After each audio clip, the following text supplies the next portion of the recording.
एक बार की बात है, एक गांव में राजू और रवि नाम के दो आइसक्रीम व्यापारी अगल बगल के घरों में रहा करते थे। राजू बहुत सरल और अच्छा इंसान है। वह गरीब था, इस कारण एक छोटा आइसक्रीम ट्रॉली चलाकर अपना जीवन बिताता था। रवि घमंड और ईर्ष्या स्वभाव का था। राजू की उस छोटे ट्रक को देखकर उसका मजाक उड़ाता था। हर दिन सुबह राजू और रवि आइसक्रीम बेचने अलग अलग रास्ते में जाते थे। स्कूल का समय होते ही दोनों वहां पहुंचते थे। स्कूल के सारे बच्चे राजू के पास ही आकर आइसक्रीम खरीदते थे।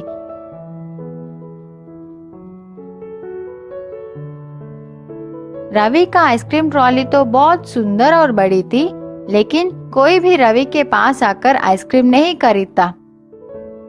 उतने में एक गरीब लड़का रवि के पास आकर कुछ खाने के लिए मांगता है।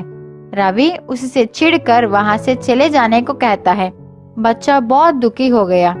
एक बेंच पर बैठकर भूख से रोने लगा। राजू को उस बच्चे की ऐसी हालत देखकर अपनी बचपन याद आई। राजू की बचपन भी ऐसे ही भी थी, वो भी एक अनाथ था।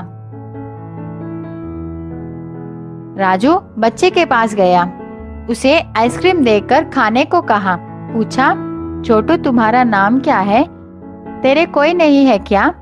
बच्चा उदास होकर कहा, मैं अनाथ हूँ, आप मेरा नाम छोटू ही समझ लीजिए। राजू बोला, बेटा मैं तुम्हारा देखभाल करूंगा, तुम्हारी हर जरूरत को मैं पूरा करूंगा, स्कूल भी भेजूंगा, क्या तुम मेरे साथ चलोगे?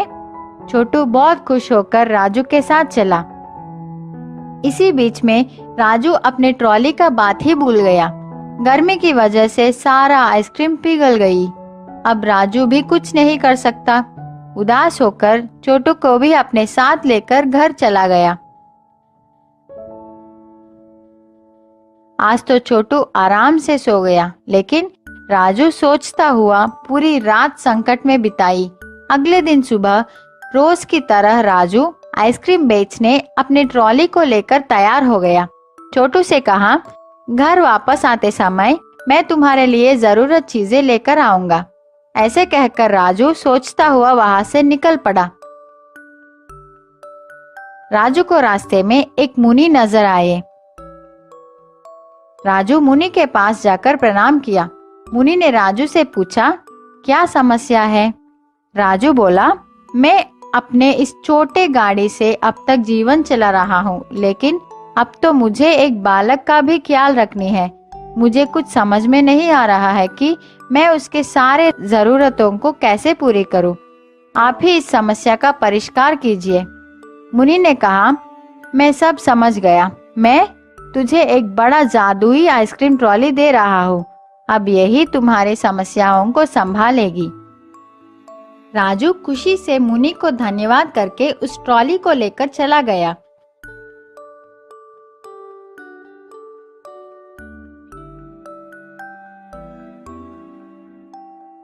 रास्ते में आइसक्रीम भेजता हुआ जा रहा था। इतने में उसको शक लगा कि इतने सारे आइसक्रीम कहाँ से आ रहे हैं, मैं तो इतना नहीं लाया। वह डब्बे को खोलकर देखा तो राजू चौंक गया। उसको समझ आ गया कि ये सब मुनि की महिमा है। रोज की तरह राजू स्कूल के पास आ गया। रवि को राजू की इस नए ट्रॉली को देखकर जलन होने लगा। राजू को इस दिन अच्छा व्यापार हुआ, बहुत पैसे भी मिले। उन पैसों से राजू छोटू के लिए नए बैग, पुस्तक, कपड़े खरीदकर घर लौटा। छोटू बहुत खुश हो गया।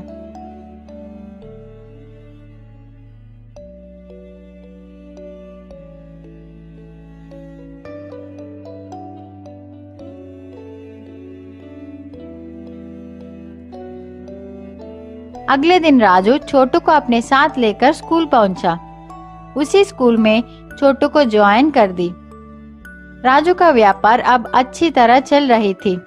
कुछ दिनों के बाद राजू का जीवन कुछ ज्यादा ही बदल गया, बहुत धनवान हो गया। छोटू भी बहुत खुश है।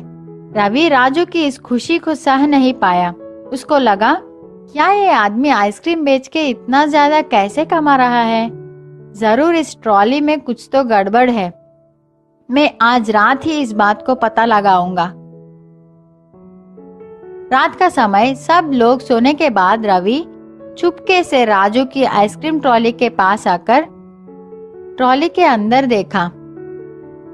उसको तो खाली आइसक्रीम छड़ी दिखाई पड़ी, लेकिन शक के कारण रवि एक हथौड़े से मार मार कर उस ट्रॉली का सर्वनाश कर दिया। रवि को लगा कि कोई जाग गया है। वह तुरंत वहां से भाग गया। अगले दिन सुबह उठकर घर से बाहर आकर देखा तो वह चौंक गया। उसकी ट्रॉली तो टूट गई थी। रवि राजू की ट्रॉली को देखा, वह तो ठीक है। रवि अपना सर पकड़कर रोने लगा। सीख, कभी भी दूसरों की खुशी और विकास को देखकर ईर्ष्या नहीं करनी चाहिए। हमारी सोच हमेशा अच्छी होनी चाहिए। अगर हम किसी को अच्छा करेंगे तो वह भी हमारी भलाई ही करेगा।